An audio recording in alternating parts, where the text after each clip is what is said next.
காதுலதான். மாறி அலங்காரம் கொலு எல்லாமே ரொம்ப நல்லா இருக்கு.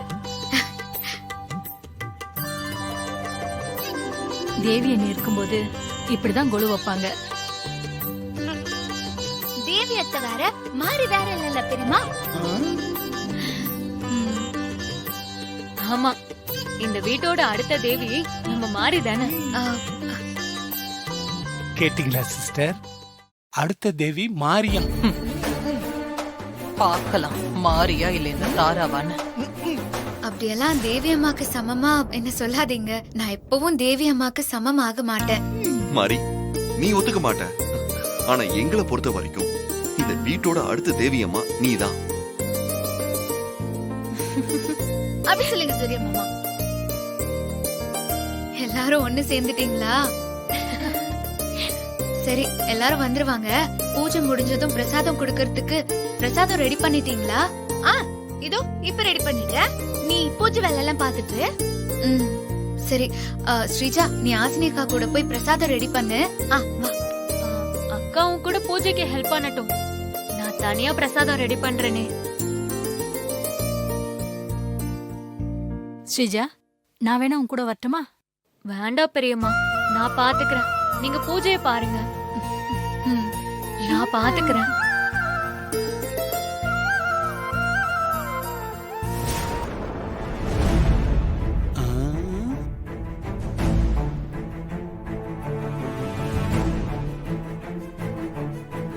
வாங்க வாங்க. மாறி வணக்கம். வணக்கம் வணக்கம். வாங்க. வணக்கம்மா. ஓடி போன அவன் புருஷன் வந்துட்டானா? Sorry sister. ரொம்ப நல்லா அந்த கிருஷ்ணர் அழகா இருக்கு. அழகா இருக்கு.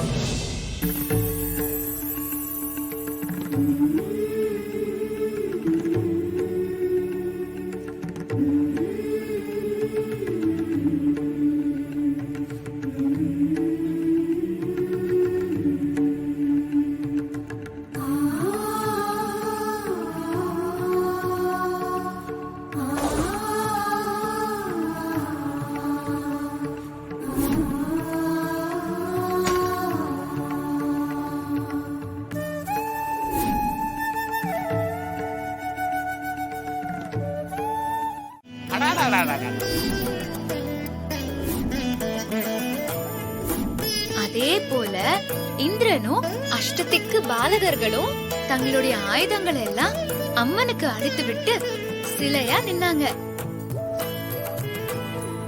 அப்படி அவங்க சிலையா நின்னத குறிக்கும் வகையில பொம்மை கொலு வைக்கிற பழக்கம் வந்துச்சு.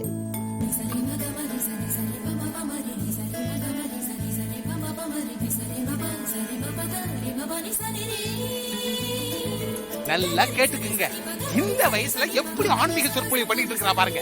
சூப்பர் மாரி, கொலு வைக்கிறதுக்கு பின்னாடி இவ்வளவு விஷயம் இருக்கா? ஆமா. கண்டினியூ.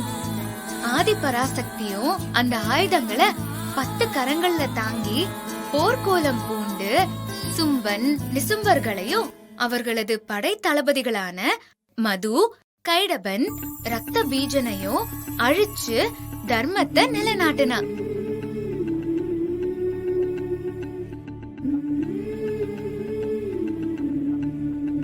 போரில் அம்மன் வெற்றி பெற்ற தினமே விஜயதசமி. ஓ, புரியுதுங்களா? நம்ம 2 பேரையும் அழிச்சு தர்மத்தை நிலைநாட்ட போறாளாம். இன்டைரக்டா சொல்றா.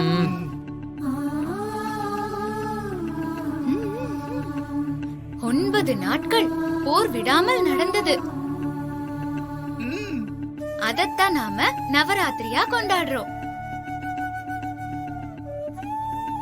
ஏன் ராத்திரி? 9 பகல்ல கொண்டாடலாமேன்னு கேள்வி எழுவது சகஜம். ஐயோ மாறி, நான் கேட்கலான்னு நினைச்ச நீயே கேட்டுட்ட. சரி இந்த காரணத்தை சொல்லு.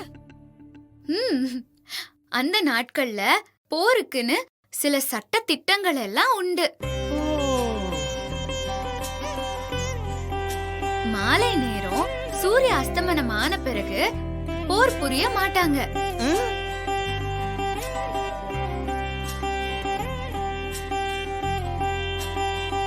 படைகள் தங்கள் கூடாரங்கள்ல ஓய்வெடுப்பாங்க. அப்போது ஆதிசக்தி படைக்கு ஊக்கம் கொடுக்கவும் மறுநாள் போர்ல உற்சாகமா போரிடவும் வேண்டி ஆதிசக்திய குறித்து ஆடல் பாடல் போன்ற கலை நிகழ்ச்சிகள் நடைபெறும்.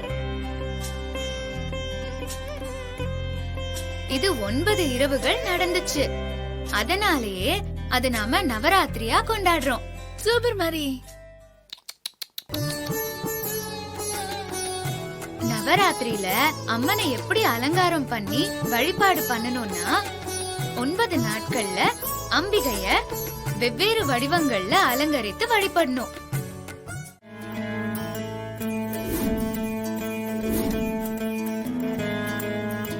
நவராத்திரியின் முதல் நாள் தேவியான மகேஸ்வரி. அசுரர்கள் வாரிசான பாலா மது கைடபர் அழிவுக்கு காரணமான தேவி. இரண்டாம் நாள் வழிபடப்படும் கௌமாரி குமாரியாக போற்றப்படுகிறாள். அவளே ராஜராஜேஸ்வரியாகவும் ஆராதிக்கப்படுகிறாள். மூன்றாவது நாள் அருள்பவள் கன்யா கல்யாணி என்று அழைக்கப்படுகிறாள். நான்காம் நாளில் அருள்பவள் மகாலட்சுமி. இவள் ரோஹிணி என அழைக்கப்படுவாள். ஐந்தாம் நாள் வைஷ்ணவியாகவும் மோகினியாகவும் வழிபாடு செய்யப்படுவாள்.